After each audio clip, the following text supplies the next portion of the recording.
questions. First, you have some time to look at questions 1 to 5.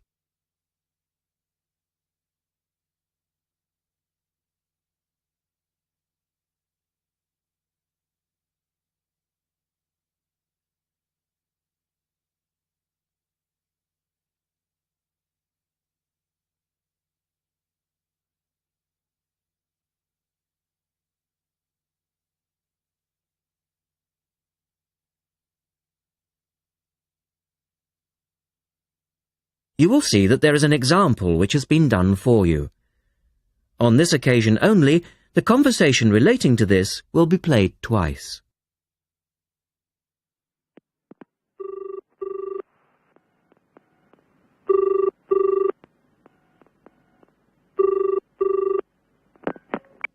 Scope Charity Office. How can I help you?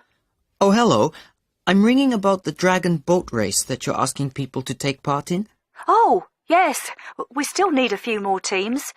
Are you interested in joining the race? The man asks for information about the dragon boat race, so the answer is dragon boat race. Now we shall begin. You should answer the questions as you listen, because you will not hear the recording a second time. Listen carefully and answer questions 1 to 5.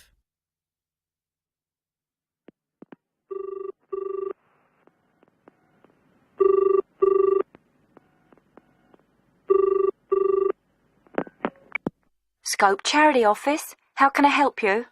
Oh, hello. I'm ringing about the dragon boat race that you're asking people to take part in. Oh, yes. We still need a few more teams. Are you interested in joining the race? Yes, we want to enter a team, but we don't know anything about it. Could I ask you for some more information first? Of course. I don't even know when it's being held. It's taking place on the 2nd of July. Is that a Saturday? No, it's a Sunday. It's a much more popular day and more people can take part then. Right. And where's it being held? At the Brighton Marina. Oh, I'm an overseas student. Could you spell that for me? Yes, it's Brighton Marina. That's Marina. Do you know where it is? I'm not sure. It's a couple of miles past the Palace Pier. Oh, yes, I know it. You take a right turning off the coast road, or you can cycle along the seafront. That's good. What time does the race start? Well, the first heats begin at 10 a.m, but you need to register half an hour before that, at 9:30, and we really recommend that you aim to be there by 9. It's a good idea to arrange a meeting place for your team. Right. And the race is to help raise money for charity? It is. We're asking every team member to try and raise £35 by getting friends and or relatives to sponsor them. Every crew member will receive a free tournament T-shirt if your team manages to raise £1,000 or more.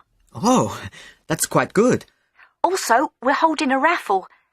Every crew member who takes part in the race this season will be entered into a free prize draw. Oh, what's the prize? It's pretty good. It's a holiday in Hong Kong. Sounds great. The man asks for more information. Look at questions 6 to 10.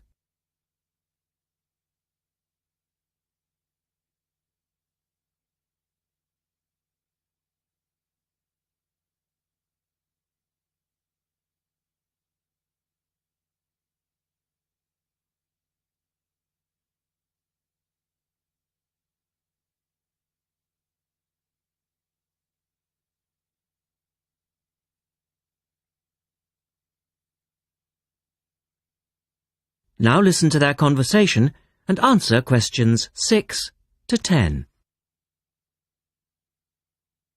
Is there anything else you need to know? Could you just tell me a little bit more about the teams?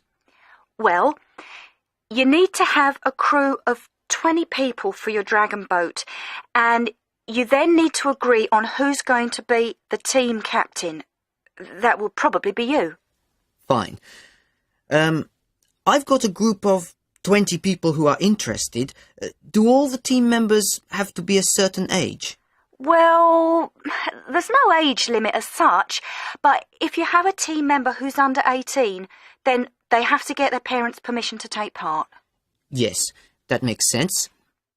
It isn't dangerous, but we do have boats that turn over in the water, and for that reason we need to insist that everyone wears a life jacket as well. And you can hire life jackets from us when your team arrives. What do you advise people to wear?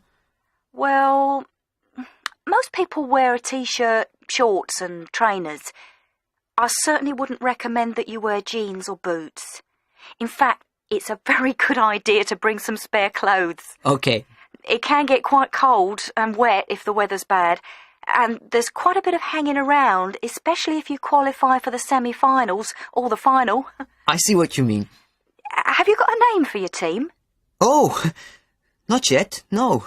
Well, you need to decide on one and then put it on the entrance form, which I'll send you. Oh, okay. So, if you'd like to give me your address, I'll be happy to send details first class.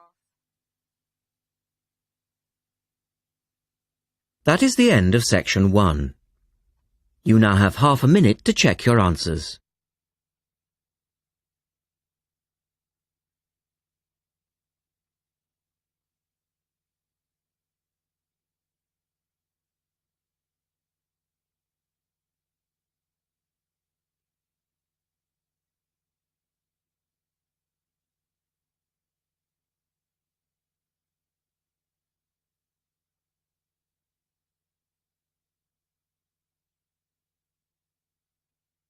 Now turn to section 2 on page 92.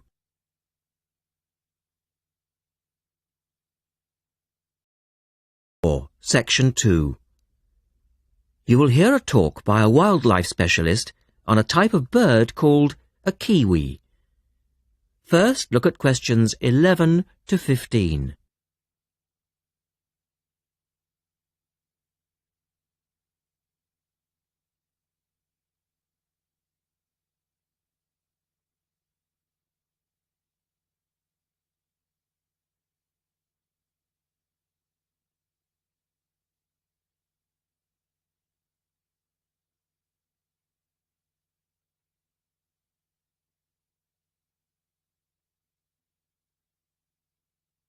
As you listen to the first part of the talk, answer questions 11 to 15.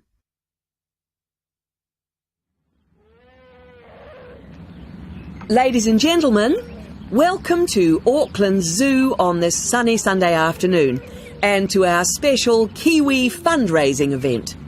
My job is to tell you all about the amazing little Kiwi, and your job, hopefully, is to dig deep in your pockets. Now, for the benefit of our overseas visitors here today, I should explain first of all that the kiwi is the national bird of New Zealand, and sometimes New Zealanders themselves are known as kiwis. Now, while kiwis in the wild are a rare sight, the kiwi as a symbol is far more visible. Apart from being in toy stores and airport shops all over the world, you'll find them on our stamps and coins. The kiwi is the smallest member of the genus Apteryx, which also includes ostriches and emu.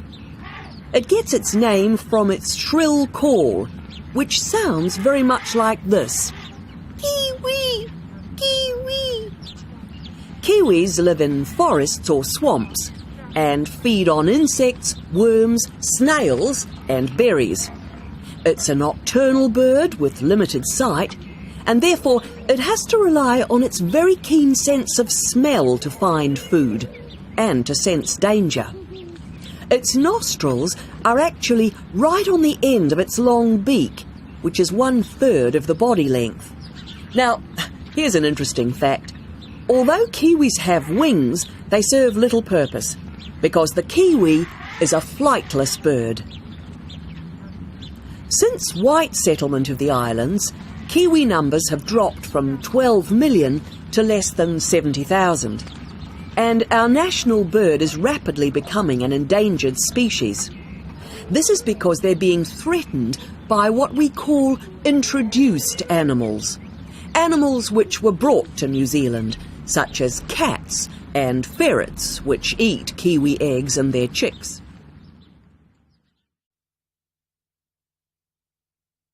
Now look at questions 16 to 20.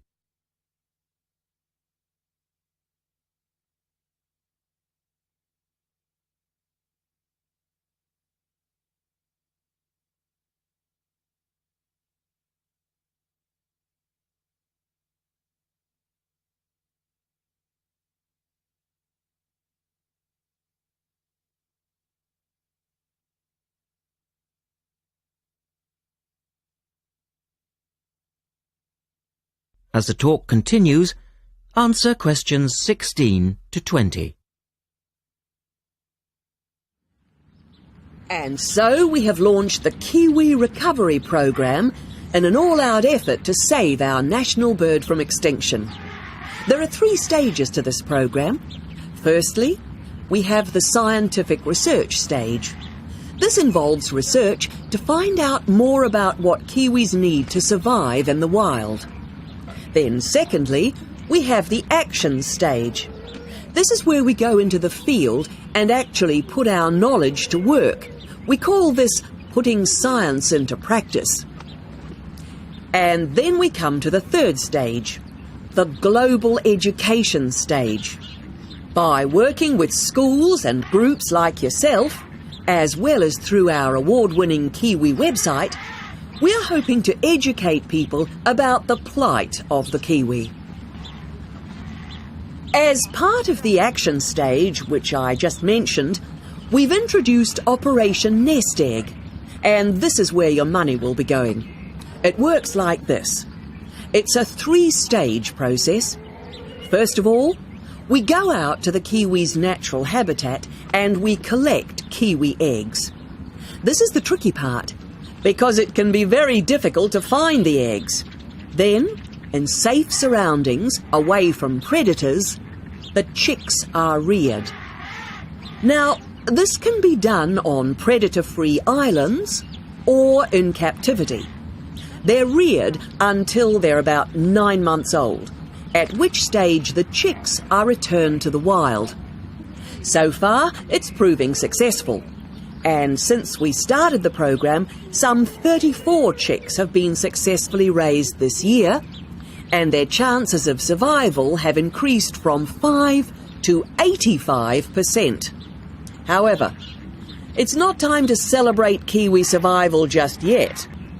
About 95% of kiwi chicks still don't make it to 6 months of age without protection, which is why Operation Nest Egg is so important. And we ask you to give generously today.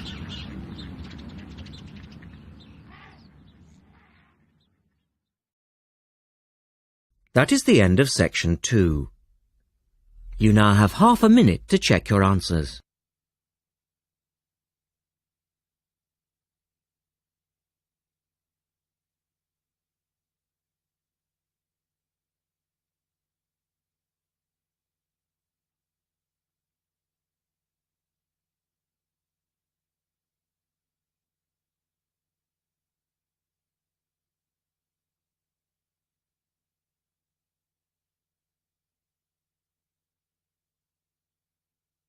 Now turn to section 3 on page 94.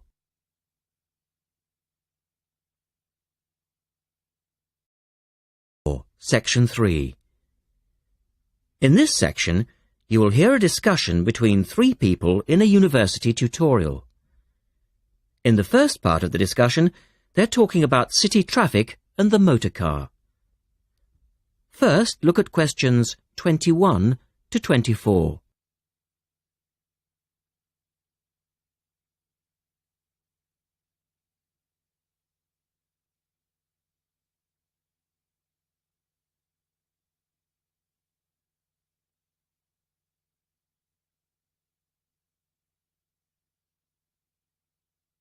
Now listen to the first part of the discussion and answer questions 21 to 24.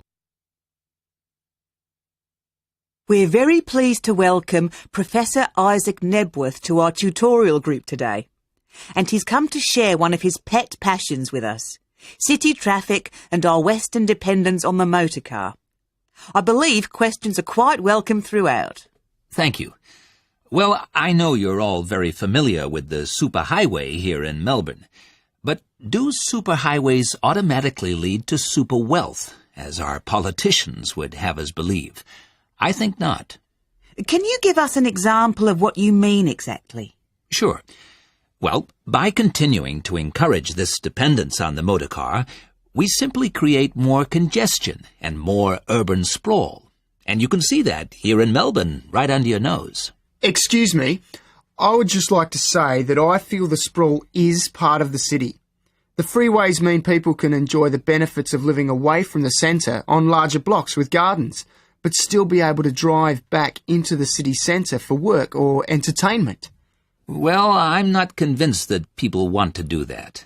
And is our money being well spent? It may be okay for you now, but come back to me in 5 years' time. Let's take CityLink, for example, the new freeway here in Melbourne. Well, I use the freeway all the time. I think it's great. Ah, yes, but it cost $2 billion to build, and you could have gotten 10 times the value by putting the money into public transport. If you give the automobile road space, it will fill that space, and you'll soon find you'll be crawling along your CityLink. But surely you cannot simply blame the car. Some of the blame must rest with governments and city planners. Well, there is an argument, surely, that building good roads is actually beneficial because most new cars these days are highly efficient. They use far less petrol than in the past, and emissions of dangerous gases are low. Old, congested roads, on the other hand, encourage traffic to move slowly, and it's the stationary cars that cause the pollution and smog, whereas good roads increase traffic speeds and thus the amount of time cars are actually on the roads. Well, this is the old argument put forward by the road lobby, but for me it's clear-cut. Roads equal cars, which equals smog. Public transport is the way to go. In the second part of the discussion, the professor talks about public transport in different cities. Look at questions 25 to 30 first.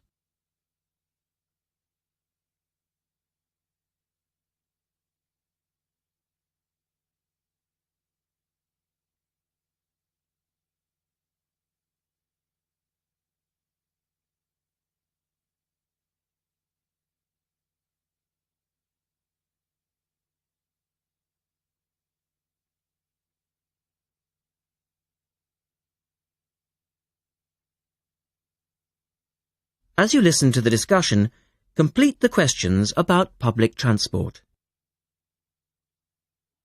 Now, on that topic of public transport, I read somewhere recently that Australia isn't doing too badly in the challenge to increase the use of public transport. Better than America, granted, but by comparison with Canada, it's not so good. For instance, if you compare Toronto with the U.S. metropolis of Detroit, only 160 kilometers away, in Detroit, only 1% of passenger travel is by public transport, whereas in Toronto it's 24%, which is considerably better than Sydney, which can only boast 16%. Well, I think it's encouraging that our least car-dependent city is actually our largest city. 16% of trips being taken on public transport in Sydney isn't too bad. But it's a long way behind Europe. Take both London and Paris, for instance, where 30% of all trips taken are on public transport. Well, they do both have an excellent underground system. And Frankfurt comes in higher still at 32%. I understand that they've been very successful in Copenhagen at ridding the city of the car. Can you tell us anything about that experiment? Yes, indeed. Copenhagen is a wonderful example of a city that has learned to live without the motor car. Back in the 1960s, they adopted a number of policies designed to draw people back into the city. For instance, they paid musicians and artists to perform in the streets. They also built cycle lanes, and now 30% of the inhabitants of Copenhagen use a bicycle to go to work. Sydney, by comparison, can only boast 1% of the population cycling to work. It could have something to do with all the hills? Then they banned cars from many parts of the city, and every year 3% of the city parking is removed. And by constantly reducing parking, they've created public spaces and clean air. Really? There are also freely available bicycles, which you can hire for practically nothing. And, of course, they have an excellent public transport system. Well, that's all very well for Copenhagen, but I'd just like to say that some cities are just too large for a decent public transport system to work well, particularly in areas with low population. Because if there aren't many people using the service, then they don't schedule enough buses or trains for that route. I accept that there's a vicious circle here, but people do need to support the system. And secondly, the whole process takes so long because usually you have to change. You know, from bus to train, that sort of thing. And that can be quite difficult. Ultimately, it's much easier to jump in your car. And often it turns out to be cheaper. Sure, but cheaper for whom? You or society? We have to work towards the ideal and not give in all the time because things are too difficult. Anyway, let's move on to some of the results of the survey, which I think you'll agree. That is the end of section 3. You now have half a minute to check your answers.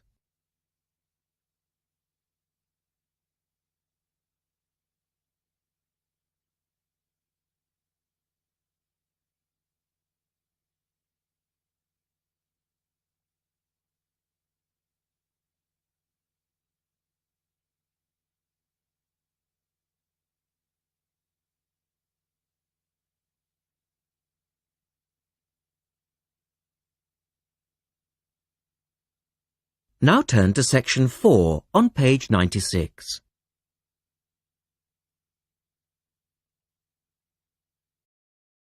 Section 4. You will hear a lecturer talking about food preservation. First, you have some time to look at questions 31 to 37.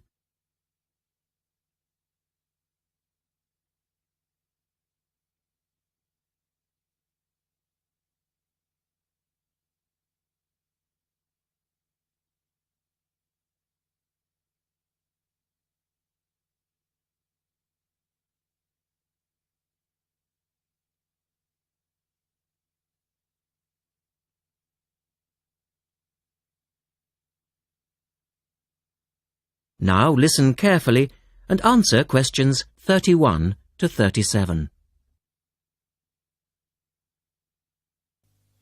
In today's lecture, I'd like to look at the topic of food preservation and start by asking the obvious question, why do we need to preserve food? Well, apart from keeping it fresh for our daily needs, many foods, such as fruit and vegetables, are only available at certain times of the year, so if we want to be able to eat these foods all year round, we need to preserve them. We also need to preserve food for export overseas to make sure that it doesn't perish in transit. And lastly, we need to be able to preserve food for when there are food shortages. There are a number of methods of preserving food which involve both high and low temperatures, chemicals, irradiation, and drying. Let's have a look at these in turn. In the 1870s, the French scientist Louis Pasteur showed that microorganisms in food could be destroyed by raising the temperature of the food, a process now known as pasteurization. This involves heating milk to just 65 degrees Celsius for 30 minutes. A new method, the ultra-high temperature, or UHT process, involves heating milk to 150 degrees Celsius for 3 seconds. The advantage of treating milk in this way is that it lasts much longer, though I tend to feel, and I'm sure many of you would agree, that taste is somewhat sacrificed in the UHT process. Tin cans were first used in the early 1800s to store and preserve food. Just as they are now, the cans were tin-plated steel containers, and the process had the advantage of being cost-effective. Unfortunately, however, there were many early cases of food poisoning because the canning process was not fully understood at that stage. We now know the exact temperature and length of time each food needs for proper preservation, which has greatly reduced the risk of food poisoning. People living in cold climates often preserve food by burying it in the snow, and the Romans knew all about the advantages of packing food in ice. But for most people, this was not an option until the invention of the refrigerator in 1834. Today, however, refrigeration is the most important means of preserving food, because the food stays fresh without needing to be treated. However, refrigeration requires an electricity supply, and unfortunately, if the power goes off, so does the food. A variety of chemicals can be added to food, and you'll find their names listed on the labels of cans and bottles. Salt is probably the oldest of all the chemical preservatives, and was used by many ancient civilizations for many years. Sugar also acts as a preservative and is used to preserve jams in much the same way that vinegar is used to pickle foods. Chemical preservatives are effective, but they do not suit all foods, and the processes involved are time-consuming. Another method of preserving food is by drying it. Most foods are 75% to 90% water, so if you remove the water, the microorganisms simply can't survive. When food is dried, it not only lasts a long time, but it also becomes much lighter, which is a big advantage, as this makes it cheap to store. Though some people argue that valuable nutrients are lost in the process. In the second part, the speaker describes the process of drying food. Look at questions 38 to 40.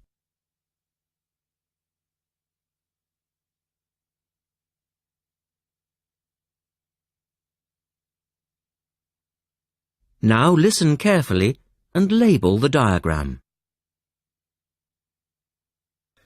Early methods for drying food involved cutting it into strips and hanging it in the sun or over fires. But there are now a number of more modern methods which involve the use of recent technology. One of these is known as roller drying, and it's a highly effective way of making dried foods from liquids, such as soup. Have a look at this diagram to see how it works. Well, first of all, the hot soup is poured in at one end here. The liquid spreads to form a thin layer on a heated belt. The liquid dries as it moves along. By the time it reaches the end of the belt, all the water has evaporated, leaving only dry powder. A blade then scrapes the dried material off the roller and captures it in powder form. All you have to do is add boiling water, and you have your hot soup back again, ready to drink. Another method is called freeze drying, and for those of you who still remember... That is the end of section 4. You now have half a minute to check your answers.